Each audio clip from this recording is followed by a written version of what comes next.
This chapter addresses the characteristics of a helpful recommendation. First and foremost, we want to make sure that we understand the concept of how to be helpful.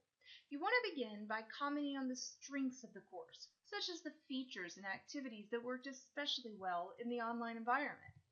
And then you want to make recommendations for changes that are constructive, specific, measurable, sensitive, and balanced.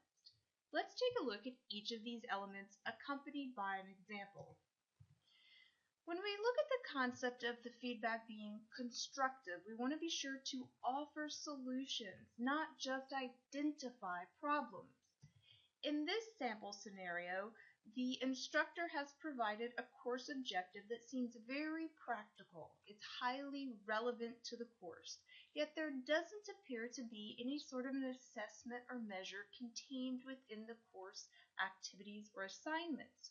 So we are suggesting that she or he may want to consider adding a specific assignment that targets this objective and provide a rubric accordingly.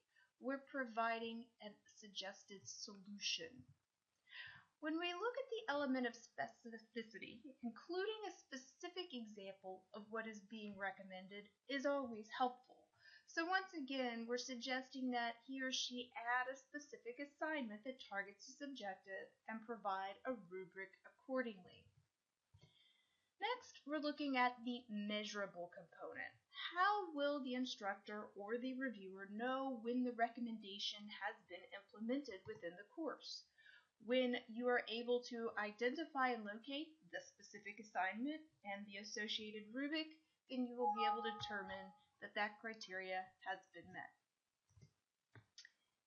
Is the feedback sensitive? Ultimately, we want to avoid negative language. We want to keep the recommendations and comments on a positive note. So you want to be careful to consider the use of phrases that are in no way condescending and that gently suggest consideration, such as "you may want to consider."